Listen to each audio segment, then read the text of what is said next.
there are so many different places we could start. I'm going to start with what happened to your leg. Yeah, well, I travel a lot actually, and been a busy couple of years, and I don't get much time to myself. But decided to take a small break down in Queenstown, Wanaka, actually, to do some skiing, which I love doing, and I ended up with a big break. So off the back of Cardrona and Soho Valley, which is an awesome spot, off-piste, and not a particularly dangerous or fast part of the mountain. Took a awkward turn and snapped my tibia in a corkscrew. Had to get a chopper off the mountain, spend a week in Dunedin Hospital. So yeah. I started to get a little bit worried when I got an email saying you're in hospital, but I'm glad you could be here with us tonight. Yeah, it's great. Thank you. Where are you originally from? I could not find that on the internet. If that's purposeful, that's great. Yeah, no, I was born in Palmerston North Hospital, and I lived not far from there in a rural town called, what was it called? Well, it's kind of halfway between Levin and Foxton. So yeah, it was a small dairy farming predominantly area, and I grew up on a farm down there. Okay. Yeah. And so, how did you get from there to Auckland? Gosh, that was a bit of a journey. My parents have always been in humanitarian work throughout my whole life, and we've spent a lot of time overseas doing these kinds of things. And Dad decided one day, Dad's a very interesting soul, and he decided one day that he wanted to sell the farm and go and kind of do something to help people who was high unemployment at the time, try and get people back into skilled work. So we started a charitable trust and decided to promote that trust by riding horseback around New Zealand. So we just ended up stopping in Auckland at some point. So yeah. You weren't expecting that. How can you follow on from there? That's incredible. Did you, after what, how old were you in that? I think we left I was probably 14 or 15 at the time. Yeah. And were you just working in the charitable trust, or did you come to school once you got? No, so I actually graduated high school quite young, and then I went into distance learning after that to further my education. So yeah, it was quite compatible with riding horses around yeah. the country. Yeah. Okay, and then so you graduated early. Did you go to university up there? I didn't actually in the end. I started going down that path, and then I just got bored, so I went and did some travelling and some more humanitarian work. Came back to New Zealand, and my partner, I'd been married quite young, and my partner at the time became pregnant unexpectedly, so I thought I'd better get a job. And one of my friends was in the technology industry, right at the bottom, literally. Got a job running cables under buildings and digging trenches for cables for telecom. Ended up kind of falling into tech almost. Not entirely. I'd always been interested in it. I learned to program when I was younger. We had an Amiga 500, and I always loved technology, but I never saw myself kind of making a career in it for a while, and kind of fell into it, and then worked my way from there. What were you programming in? Basic. Yeah, that's tough. You're the humanitarian work. Yeah. What was that? What were you doing? Yeah, well, my parents spent quite a bit of time in the Philippines helping people to improve their farming skills, to go beyond sustenance farming into something that they could rely on more for an income and to grow their wealth. So it was a mix of kind of farming techniques and business techniques. And then myself, I spent time in Russia working with street kids and helping start some orphanages and get aid flowing into the area for children who've been kind of left behind. Yeah, that's really cool. I'm impressed to hear that. Telecom. Yeah. So that shows how far. Telecom. Like for those of you that don't know, it's now Spark. So that happened. you were doing business development work after a certain point at Telecom, right? Or how did you go from digging holes in the ground, laying cables, to getting into business development? Yeah, that's a story. I probably within 3 months, I think, of doing that work, broadband was a thing. And in order to install broadband, you had to literally command line program the modems. And back then in telecom, there were very few people who even knew what a computer was, let alone how to plug one in, put it in a modem, and program the thing up. So I got put into a team that was doing the install of these modems, and then quickly built a nationwide team working for me that were doing that.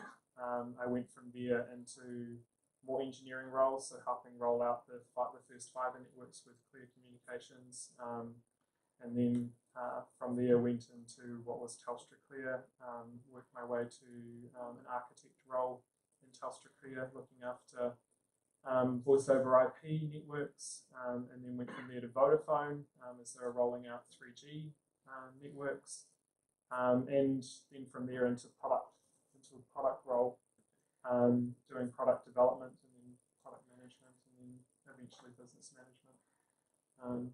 Right, and it's a pretty cool story of climbing a ladder in an industry and in multiple organizations. Around that point, they started launching, my knowledge is right, a ventures arm. Yeah. Were you involved with that? Yeah, so I went from running the product marketing team for what was G9 became Spark Digital. So under me, I had the product managers and product marketers for all the telco and IT products, the cloud computing products and security products and all that kind of stuff. I was getting pretty bored actually at that time. We'd been in similar types of roles in the same industry for a while, and ventures had started in the business. And luckily, I had the great support of both my managers in the business, a woman called Jo Ellison, who, if you ever come across or get the chance to work for, you should do that, and a guy called Joe Cacciopoli, and they both came to me and said, look, we don't want you to leave the business. Can we do anything to keep you interested? And I said, well, I don't really know what I want to do. So they paid for me to go through some career coaching. And I went and had some sessions with a coach to figure out what actually motivated me. And what that came back to was I like to fix problems and I like to invent things. And I kind of worked my way up the company because I was always frustrated with the people above me making dumb decisions. And so they kind of said, you need to be an entrepreneur. And I was like, oh, that's scary. But Joe actually agreed to fund my role for a year outside of the business unit to go and work in ventures and learn about the startup ecosystem. And so I went and did that and kind of made my start in the startup space over there. That's really awesome.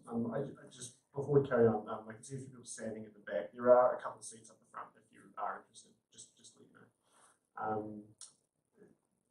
You somehow went from that into becoming a CEO of a services business.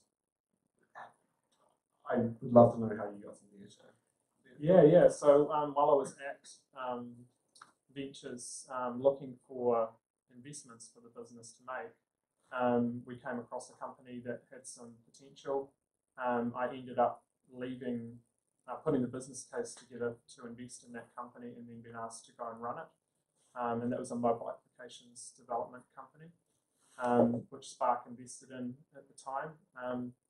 And so went out there and built that from, I think, 4 or 5 people up to 50 people, with a few $1,000s of revenue a month to hundreds of thousands of dollars of revenue a month. So it was a good learning experience for me, but it was in a tricky environment, particularly because corporates who are trying to innovate aren't very good at it. And I think you can probably see from the results of most of the ventures that came out of the venture business in Spark, they just haven't done very well. And that's for a bunch of reasons. It's hard to make a business successful anyway. But when you're trying to grow a startup in the context of corporate governance, it makes it even harder.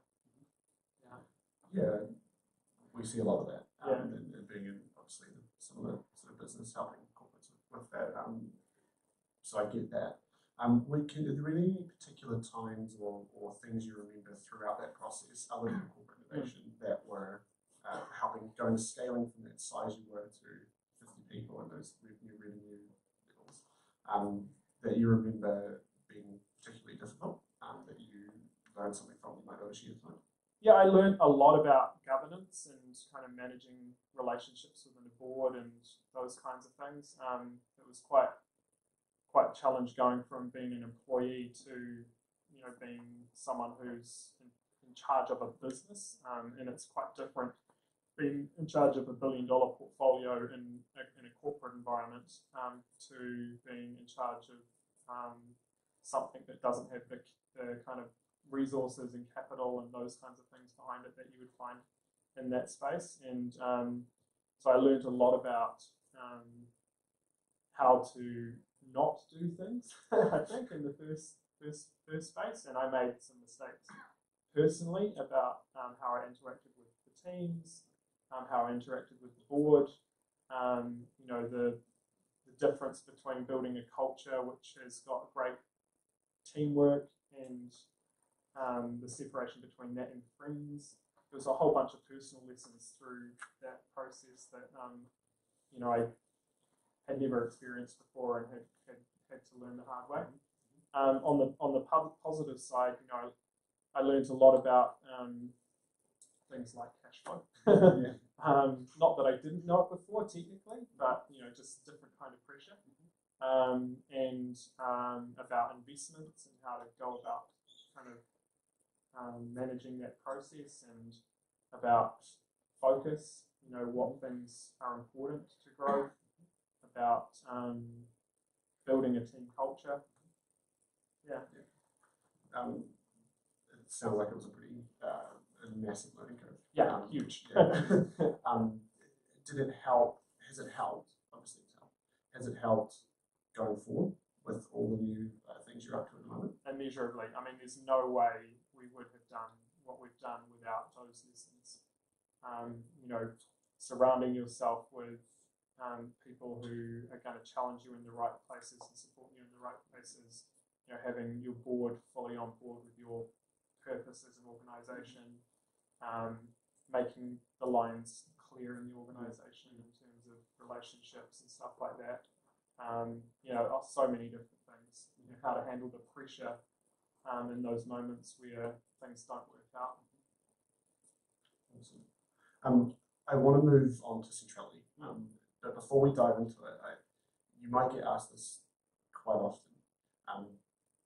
In your words, what is blockchain? Because I feel like there's a few people in the room that are just like here to learn what blockchain is. Yeah, sure. Yeah, I mean, it's a set of technologies that allows you to build a decentralized or distributed system where you can write applications or have data that's running on a protocol that doesn't require necessarily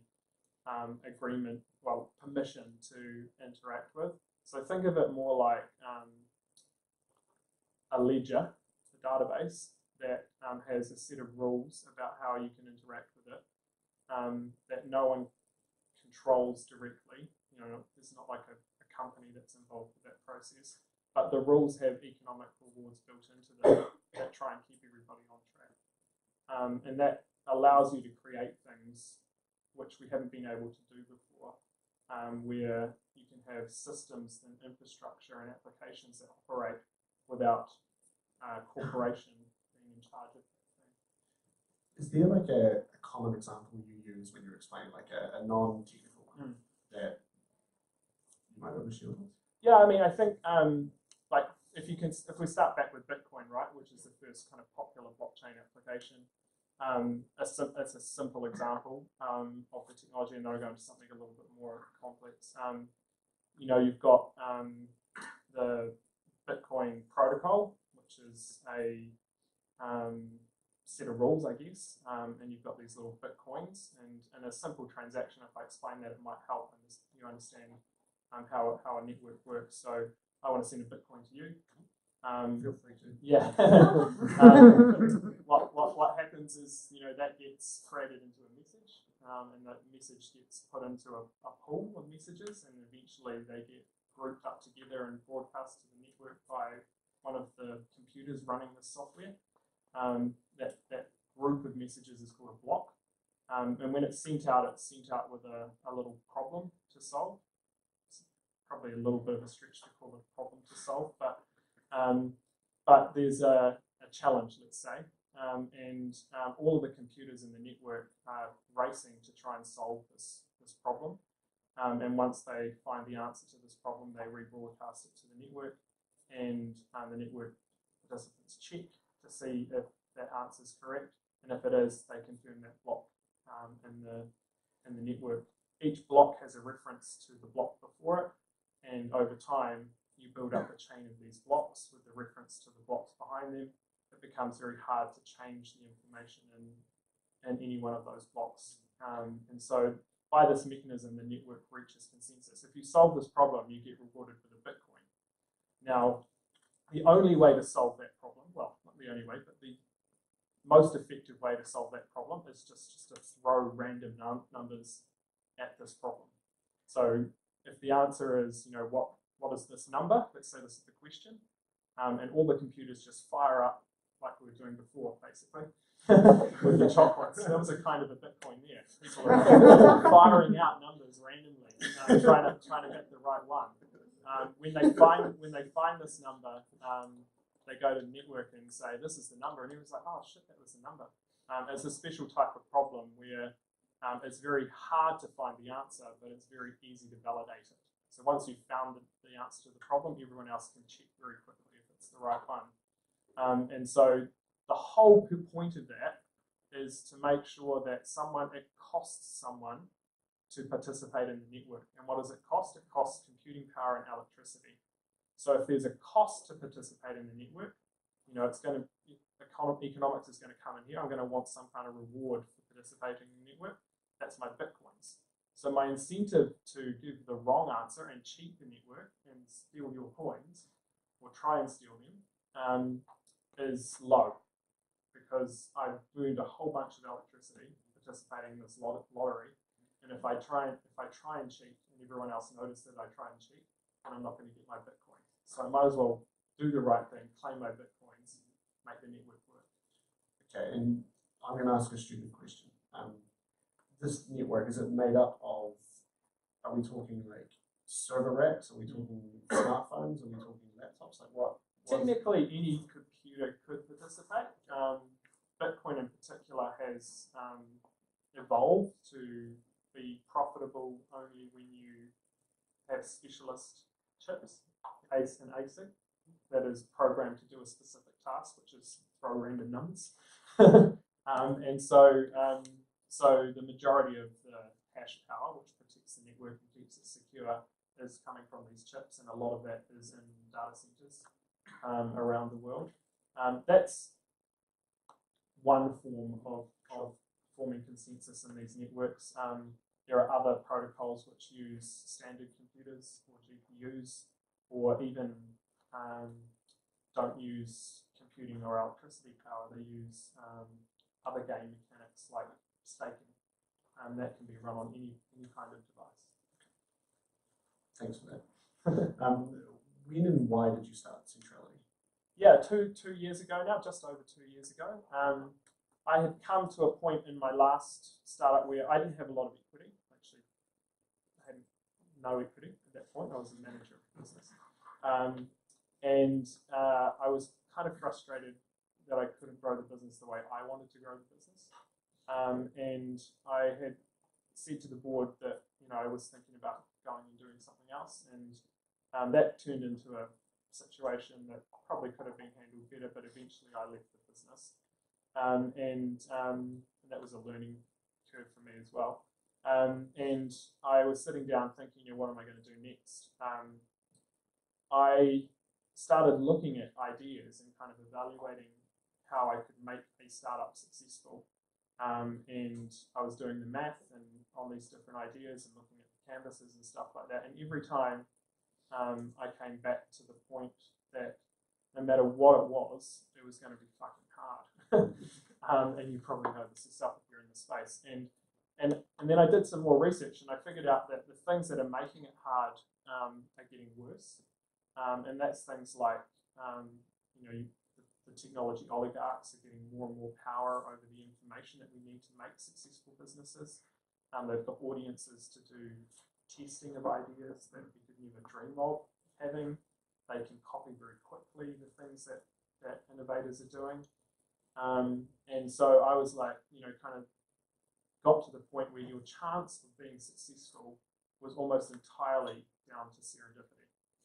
You could have a good team, you could have good access to capital, you could have channels, you could have a good idea, you could execute well, and your chances of success really came down to moments of serendipity. And I thought that wasn't actually a good thing. How could you fix that? So my problem became, how do you make a startup scale without serendipity? Well, with a lower amount of serendipity. And then we looked at what was happening in the technology scape, in the user state, and we started to see like a few other problems emerging. This issue of consumers and the data that they have about them. We're going into this increasingly digital world, and our digital selves are increasingly not owned by us. And I saw that as kind of a problem. And I thought that if, and I looked at kind of the businesses that I would build, and I looked at people just doing the same thing over and over again, and a lot of those things weren't adding value to their business. They were creating technology stacks from scratch over and over again, and most of the value in that tech stack was worthless. But they spent time and effort on it. People were going out and you'd see, 10 people knocking on a merchant's door trying to sell the same kind of loyalty solution. It's very costly in terms of acquisition of customers or content or merchants or services. So we tried to figure out how can we make a more efficient way to build a startup business. And then we came up with this idea for Centrality, which was to create a different kind of startup platform where consumers were at the heart of it, where they had control of their digital destiny, real control, they owned it, not the platform, where startups could work together to help each other scale. So instead of going out and doing the same thing over and over again, leverage each other's capability and skills and cooperate in the way they built services and acquired users and acquired data, and create both a better environment for them, a snowball effect, if you will, and a better customer experience for the user, because now they could navigate this ecosystem without all of the friction that goes into starting a new relationship with an application, signing up, and that application learning your behaviors, and that putting your credit card details in, and all these other kinds of things that get in the way of smooth transactions between applications. So a big part of it was more about reducing friction for success with startups. Did you know that it was like going to be a venture studio? Like, is that how you thought about it, or was it purely around the problem statement?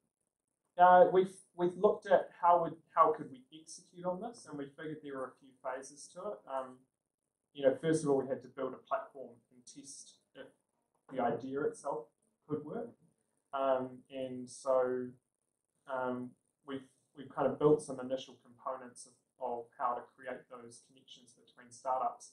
And then we're like, well, we don't know if that actually does the job. How does that actually help those startups be successful? So we figured in the next step we had to build some applications on top of that and see if they had a better chance at being successful, if this network effect worked. So that took us down the venturing part.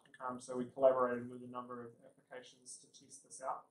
And that it became clear that that was a good model to kickstart this ecosystem. And if you look at, we researched how app stores were built. Essentially, we're building the next generation of app store. Typically, they're seeded with applications built by the company or the corporate that built the platform. So, Microsoft's platform might lead with the Office suite, for example, and their app store is the first thing that goes in there.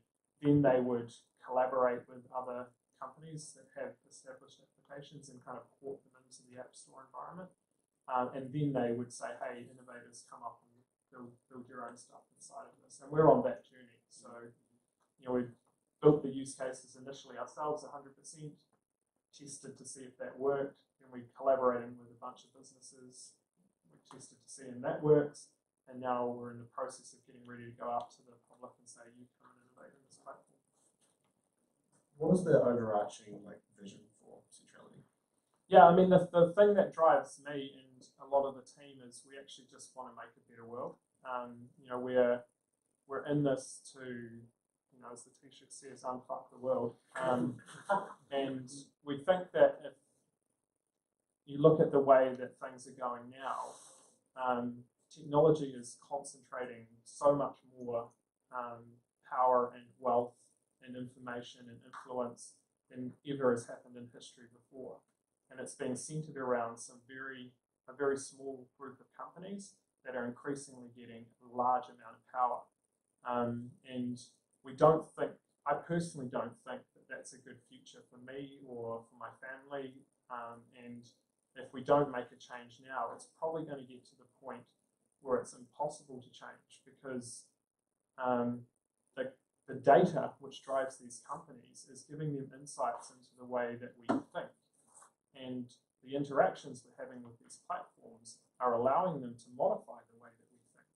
And it's very subtle, and it's the kind of thing the human brain finds difficult to even understand that it's happening. So if we get too far down this path, and AI is really accelerating this, we might not even know that we want this change. You know what I mean? We might not even know that we're in this bad environment. And that might not be our generation, but it could well be the generation that's lived their whole life in this digital space. And so we're at this inflection point, I think, in technology where either we centralize everything, and we kind of have these massive oligarchs in charge of our whole lives, or we decentralize and we take back some of the control ourselves. So that's what motivates us, is how can we decentralize processes, how can we decentralize wealth, how can we decentralize data and information, how can we give people a better chance at competing in their ecosystems that they help build. You built Facebook, you guys built Google, you guys built Uber. The technology is trivial, it's the information and the network effect and the data that builds these companies, makes them powerful. And that's ours, we own that. And so we want to be able to provide those same kinds of outcomes that you get by using that technology, but just owned by the community that actually makes it valuable. It's both scary and inspiring at the same time.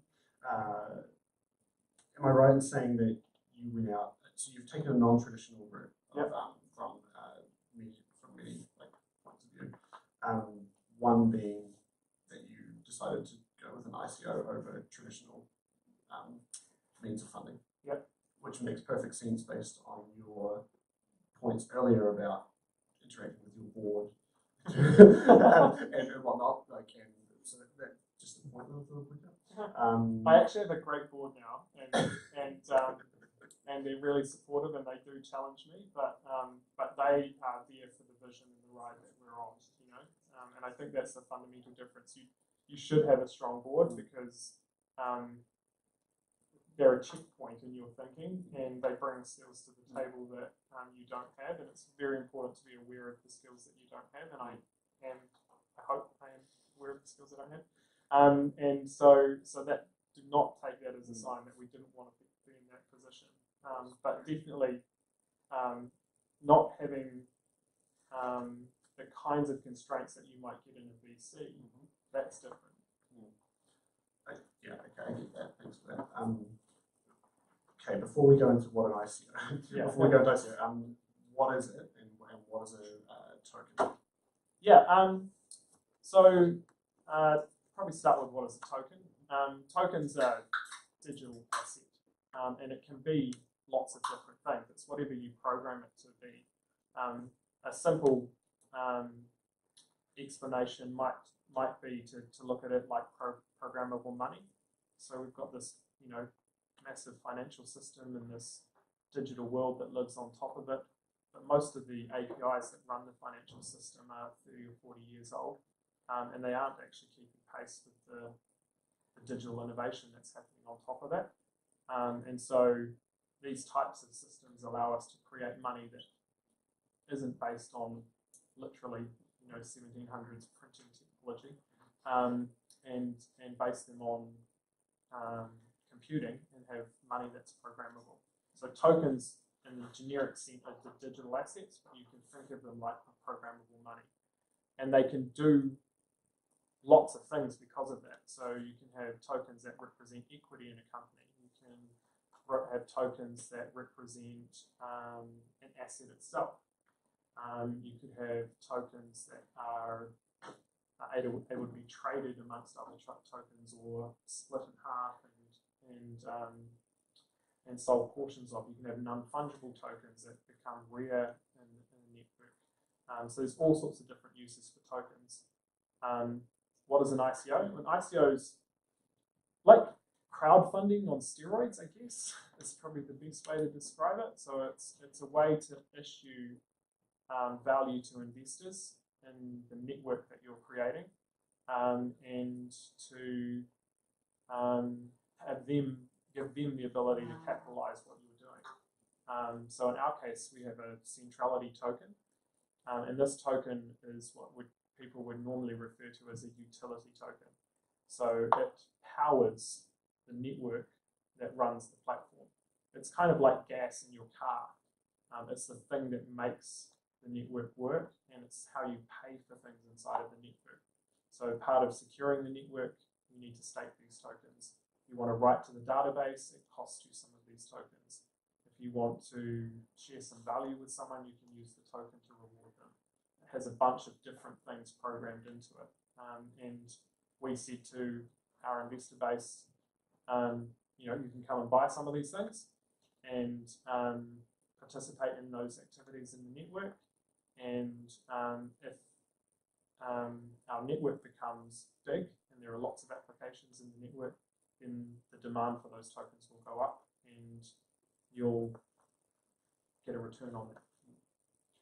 One of the things you said a moment ago around restrictions in traditional VC versus this approach, what are some of those restrictions? Because I'm sure there's people here all looking for funding and stuff at the moment, so just to share that insight. Yeah, you get a bit more autonomy. You've still got a duty, I guess, to the community to add value to the network and to do the things that you promised to do. You can't lie to people and you can't cheat them. But at the same time, they're not like shareholders in the sense that they've got voting rights and those kinds of things in the way that you run your business and how you raise capital and all those kinds of things that you get in the normal kind of equity raising side of things. I mean, there'll be an increasing number of businesses that do issue equity type tokens with these types of rights to them. I think that's the next phase of ICOs, called STOs, securitized token offerings, because it's a much more efficient way to run those types of things. If you look at actually how a listed company manages the buying and selling and allocation and tracking of shares underneath the table, it's actually pretty messy and pretty crappy. And these types of technologies allow us to make those markets more efficient. So that will happen anyway. But in our case, we get a lot more autonomy about how we go about building the business, and don't necessarily have the same kinds of profit pressures when our goals aren't necessarily about pure profit. That makes perfect sense. It's like, by all means, the Sense ICO was a success. How big was it and how fast? Well, the stat everyone sees is we raised over 100 million New Zealand dollars in 6 minutes, but really it was 18 months of work to get to that point. When we did this token raise, we wanted to do it right. We wanted to make sure that the processes that investors went through were responsible, that we followed the regulations in the countries that it was being issued in and sold in, that the technology enabled a decentralized experience, so we're actually using blockchain technology to do this. And a lot of the technology didn't exist to do that stuff when we first started planning for this. So we built essentially a tokenized investment bank to run our own ICO. And so that's actually one of our biggest lines of business now. We've raised close to $500 million so far this year for companies through that platform. So we built world-leading identity management software for blockchain. We built world-leading fraud detection software for blockchain. We built world-leading KYC software for blockchain. We built world-leading AML technology for blockchain, and put this all into this platform to actually go out and do this thing. So a lot of work, but in 6 minutes of boring. What were you doing at the time? And who, like, were you with the team? Were you all sitting around? What, like, I've seen the Silicon Valley episode where they do an ICO and they sit there and nothing happens. Where were you and how did it? Yeah, definitely nothing happening. We had an enormous amount of demand for SINs. At that time, no one in New Zealand knew who we are, like hardly anybody. I do want to say before we go into this, we had a little bit of different path. A lot of ICOs go out there and they put out a white paper and then they kind of raise a shoot ton of money off this document. It's actually absurd, but it happens. First of all, I put my own money into this to start off with, my whole life savings and then some. And the other people who joined me in the kind of early founding stages did the same. So we raised, between the four of us, we put about 800K of our own money into it. And then we went out for an early seed round, I guess you would call it, in New Zealand, with some high net worths and some funds, and we raised around another $4 million to prove that the platform actually worked and we had technology and that there was a product market fit and all those sorts of things first. So we were one of the first ICOs that went out with real technology and real customers using our platform, and that created an enormous amount of demand. Moments leading up to the actual event itself, the system I just described, we had stress tested to a certain level, and then over-provisioned capacity to deal with that, and it just got completely smashed. There were so many people wanting to get tokens that it collapsed. Like, literally at minutes before it was due to start, we heard stories of people with 4 computers to themselves, like mashing the buttons on those 4 computers, refreshing, trying to get tokens as they first launched. And so we were frantically on the phone actually to Microsoft at the time, because we got as big as the instance would let you provision, automatically, and we had to get special back-end engineers to go and put more capacity on board for us. And so it took about half an hour to resolve that problem, and the team were amazing. They literally rebuilt the whole database to deal with this new infrastructure stack in that period, and we pressed the button, and you could see the tokens going to nothing super quick. Yeah. And was it like a pop champagne type moment? Oh, I mean, I was just shocked. To be honest, I just was. You can't get into that situation without having some confidence, because you're getting the feedback from the market, and we had a high degree of confidence that we were going to hit the mark. But normally these things take, at that time they took days, to get to those kind of numbers, or hours, at least, and to get that kind of demand in that shorter period of time. I think a lot of this, the reason why it went so quickly, was because of the way we designed the technology. So our system was a lot faster at kind of executing those trades than traditional approaches. And so just went super fast. We had close to it was 263 or 264 million US dollars waiting in the contract, ready to strike, with a hard cap of that $100 million. That's awesome. So Blockhaus. So am I right in assuming that SingularDTV is the trading platform that you use to raise the?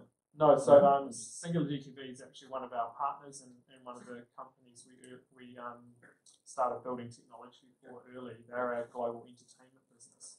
You can think of them like decentralised Netflix. So they have technology that enables artists and movie makers and producers and directors and all these people to collaborate and build content which they own on the platform, and they monetize directly with their audiences. It's about 11 modules altogether that make that work, and they've gone as far as providing studios that people can go and produce content in and stuff like that. They raised around $500 million to go and take this on, so pretty serious guys. The platform that we run the ICOs in is called Token Generator now, and the business behind that, which deals with all the regulatory stuff and tax stuff and structuring and due diligence and all that kind of stuff, is called Blockhaus. And you're the CTO of that, as well as being the CEO of Centrality. Yeah. How do you manage your time? That's kind of like an Elon Musk style thing, right? Yeah, well, like I said in my bio, I'm now across 20 or so projects in a senior capacity. I don't know. I guess I have a very good assistant, so that helps. When you get to that point in your kind of startup journey that you can afford assistant, then do it. It's worth every penny. And she does a lot of the managing the ship, so I only get to look at the important things. I don't know. I'm just really passionate about what I'm doing, and I find time. I try and make my time about thinking and making as few decisions as possible, and making sure I'm focusing on the decisions that matter. I'm constantly mulling stuff over in my head, and so I'll just have things pop up and flick a text or a Slack or a Skype to somebody and say, hey, you should be thinking about this. And it's probably not fair to say I'm the CTO of Blockhaus anymore, because I've got teams of people that do the real work now. So that probably should change. But I was for a long time. In our early days, before we got money.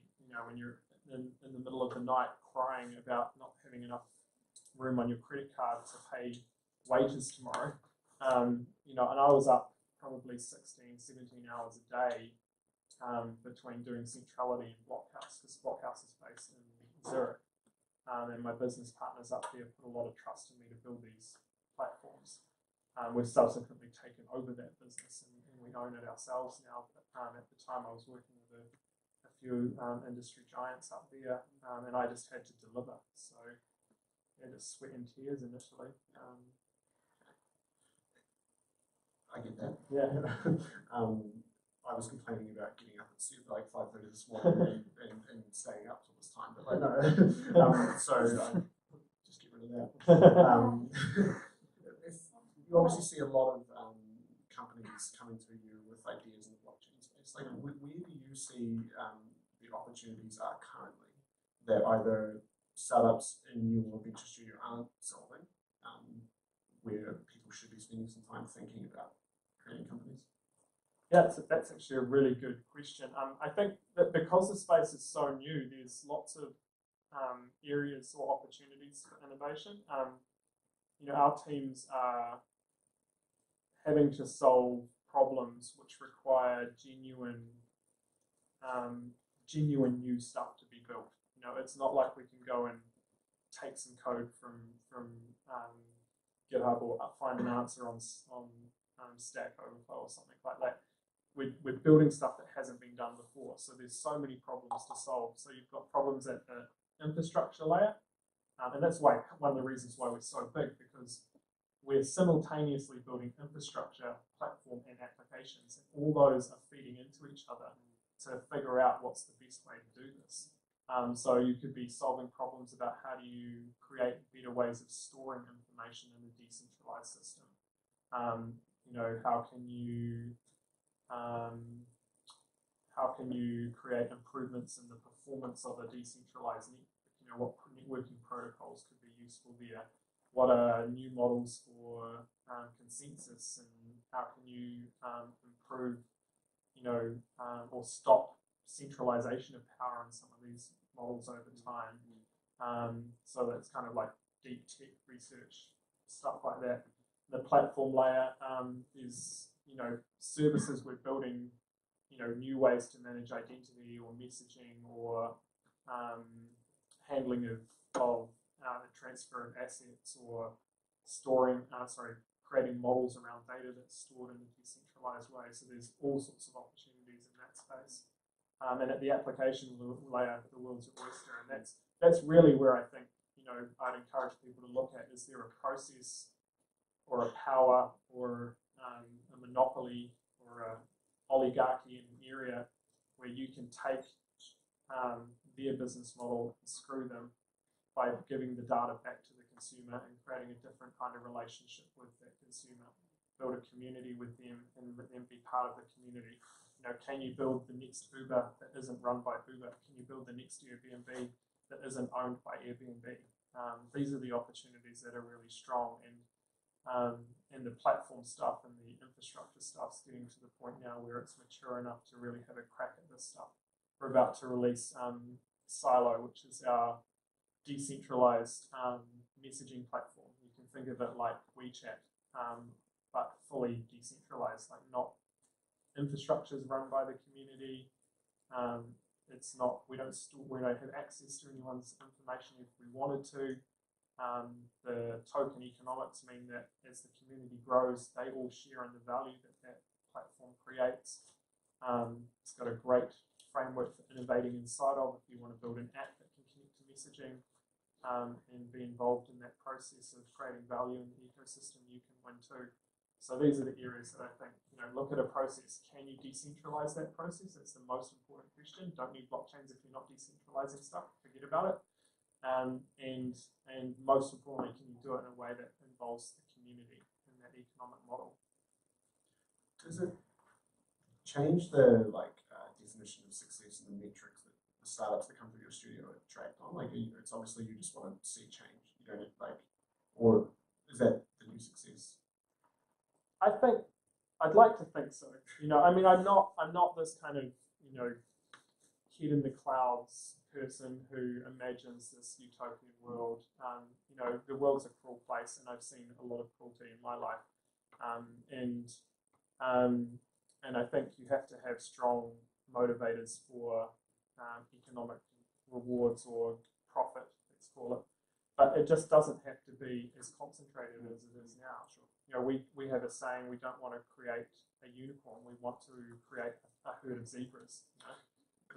We think that this world can exist with thousands of successful smaller companies that share common assets and goals, and make a network of successful applications work together. It doesn't have to be a zero-sum game where winner takes all. The planet doesn't have to work that way. So success for us means making successful businesses, but in a way that treats people fairly, that spreads the economic wealth amongst the communities, that gives communities control over how those things develop and how they're treated. And so, the best of socialism with the best of capitalism, still got to pair those two things up. And I think probably the easiest way to understand how or why is you imagine an application like Facebook. And engineers out there, you can feel free to disagree with me on this, but to rebuild the application, to mimic the application of Facebook, is trivial. It's relatively easy. Let's say it's the millions to tens of millions of dollars type investment to do that. To replicate the network effect and the data that Facebook has is a billions of dollar problem. And so with this type of technology, what we're saying is the network effect and the data belongs to the consumers, and it lives in an area where the data is accessible to every developer. And so you can decouple the value of the data from the value of the application. And so in that context, application developers can go and innovate in this space. It makes it easy to do that stuff, but you have to do that in a way that respects your community. Because if you treat them badly, they can pick their data up and go to the next application without talking to you. And so that's the paradigm shift.